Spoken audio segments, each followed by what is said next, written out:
കുറച്ച് മുൻപായിട്ട് നമ്മൾ മൈദ വെച്ചിട്ടൊരു റോട്ടി തയ്യാറാക്കിയിട്ടുണ്ടായിരുന്നു അല്ലേ?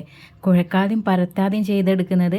എന്നാൽ അന്ന് ഒരുപാട് പേര് ചോദിച്ചിട്ടുണ്ടായിരുന്നു ഇത് നമുക്ക് ഗോതമ്പ് പൊടിയിൽ മുട്ടയില്ലാണ്ടൊക്കെ ചെയ്തെടുക്കാൻ പറ്റുമോ എന്നുള്ളത്.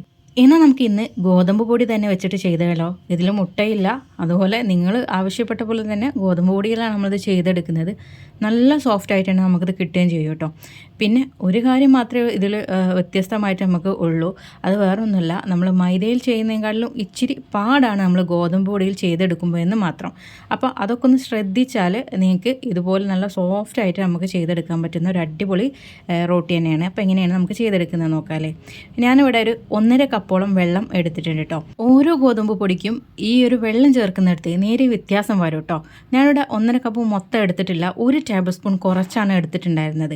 ആദ്യം നിങ്ങൾ അതുപോലെ എടുത്ത് നോക്കുക, അതല്ലെങ്കിൽ പിന്നെ നിങ്ങൾ 1.5 കപ്പ് തന്നെ ആക്കുക കേട്ടോ. ഇതിലേക്ക് 1 കപ്പ് ഗോതമ്പ് പൊടി ചേർത്ത് കൊടുക്കുക, 1 ടീസ്പൂൺ വെളിച്ചെണ്ണ ചേർത്ത് കൊടുക്കുക.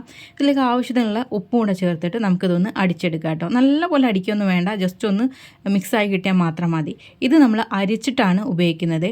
അത് അരിച്ച് ഉപയോഗിക്കുന്നത് വേറെ ഒന്നിനുമല്ല, താഴെ ഇതുപോലെ കട്ടയുണ്ടാവും, അത് വരാതിരിക്കാൻ വേണ്ടിയിട്ടാണ്. ബാറ്റർ ഉണ്ടല്ലോ ഇതുപോലെ ലൂസായിരിക്കണം കേട്ടോ.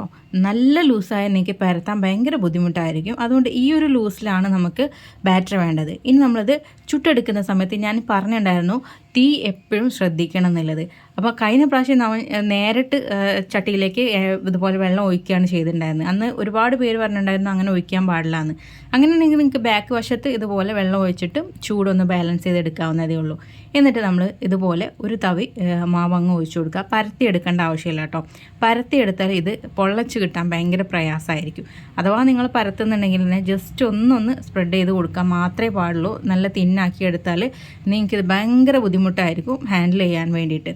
എന്നിട്ട് ഇതൊന്ന് സെറ്റായതിനു ശേഷം ഇതിൻ്റെ മുകളിലായിട്ട് ഒന്ന് എണ്ണ തടവി കൊടുക്കും. ഞാനിപ്പോൾ ഇത് ചട്ടിയിൽ നിന്ന് ഇതുപോലെ തട്ടുമ്പോൾ അങ്ങോട്ടും ഇങ്ങോട്ടും മാറുന്നത് കണ്ടല്ലോ. ഈ ഒരു പരുവത്തിൽ കുറച്ച് നേരം നമ്മൾ വെക്കണം കേട്ടോ. അതെന്തിനാന്ന് വെച്ചാൽ ഇതിൻ്റെ താഴെ ഭാഗം ഒട്ടലുണ്ടാവും. അപ്പോൾ നമ്മൾ ഇത് നമുക്കൊന്ന് ഇതാവുമ്പോൾ തന്നെ ഇത് മറിച്ചിടാൻ നോക്കിയാലേ തവിയിലൊക്കെ ഒട്ടി പിടിക്കാനുള്ള ചാൻസ് ഉണ്ട്. അപ്പോൾ കുറച്ച് നേരം നമ്മൾ അത് അങ്ങോട്ടും ഇങ്ങോട്ടും നീക്കി കൊടുക്കുക. അങ്ങനെ നമ്മൾ നീക്കുന്ന എന്തിനാന്ന് വെച്ചാൽ അവിടെ തന്നെ വെച്ചുകൊണ്ടിരുന്നാൽ ചിലപ്പോൾ കരിച്ചിൽ വരാനും ചാൻസ് ഉണ്ട്. അപ്പോൾ കരിയാതിരിക്കാൻ വേണ്ടിയിട്ടാണ് നമ്മൾ അങ്ങനെ തട്ടി കൊടുക്കുന്നത്. എന്നിട്ട് ഒന്ന് മറിച്ചിടുക. മറിച്ചിട്ടതിന് ശേഷം ചെറിയ ബബിൾസ് വരുന്നവരെ അങ്ങനെ കാത്തു നിൽക്കുക. ചെറുതായിട്ട് ബബിൾസ് വരുമ്പോൾ നമ്മളതങ്ങ് തിരിച്ചിടുക. തിരിച്ചിടുന്ന സമയത്ത് ഇതങ്ങനെ കണ്ടല്ലോ ഇതുപോലെ അങ്ങ് പൊങ്ങി വന്നോളൂ കേട്ടോ. ജസ്റ്റ് ഒന്ന് നമ്മൾ തവി വെച്ചിട്ട് ഒന്ന് പ്രസ് ചെയ്ത് കൊടുത്താൽ മതി. തവി വെച്ച് ഇതുപോലെ പ്രസ് ചെയ്യുന്ന സമയത്ത് ചിലപ്പോൾ ഇത് പൊങ്ങി കിട്ടാൻ പ്രയാസം ഉണ്ടാവും. അങ്ങനെ വരുന്ന സമയത്ത് നമ്മൾ ഇതുപോലൊരു പാത്രം എടുക്കുക. എന്നിട്ട് ജസ്റ്റ് ഇങ്ങനെ ഒന്ന് പ്രസ് ചെയ്ത് കൊടുത്താൽ അതങ്ങ് പൊങ്ങി കിട്ടും കേട്ടോ. അപ്പോൾ തവിയും ഇത് തമ്മിൽ എന്താ വ്യത്യാസം എന്ന് ചോദിച്ചാൽ വേറെ ഒന്നുമല്ല, നമ്മൾ തവിയിൽ കൊടുക്കുന്ന പ്രഷർ കുറച്ചുകൂടെ ബാക്കിലായിട്ടായിരിക്കും. ഇത് നേരിട്ട് കൊടുക്കുമ്പോൾ കുറച്ചുകൂടെ അങ്ങ് നന്നായിട്ട് പൊങ്ങി വരും കേട്ടോ. അപ്പോൾ ഈ രീതിയിലാണ് നമ്മൾ ഈ ഒരു ചപ്പാത്തി ചുട്ടെടുക്കുന്നത്. നമുക്കിത് മാവ് കുഴയ്ക്കാൻ പരത്താതെയൊക്കെ ചെയ്തെടുക്കാൻ പറ്റിയൊരു അടിപൊളി ചപ്പാത്തി തന്നെയാണ് കേട്ടോ. നല്ല ടേസ്റ്റിയാണ്. നമ്മൾ കഴിഞ്ഞ ആ ഒരു റോട്ടിയിലുണ്ടല്ലോ കുറച്ച് മധുരവും കൂടെ ചേർത്തിട്ടുണ്ടായിരുന്നു. അത് നല്ലൊരു മുരിച്ചിലൊക്കെ കിട്ടാൻ വേണ്ടിയിട്ട്. അങ്ങനെ വേണം എന്നുള്ളവരുണ്ടല്ലോ 1 ടീസ്പൂൺ പഞ്ചസാര കൂടെ ചേർത്തിട്ട് നമുക്ക് മിക്സിയിലൊന്ന് അടിച്ചെടുക്കാം.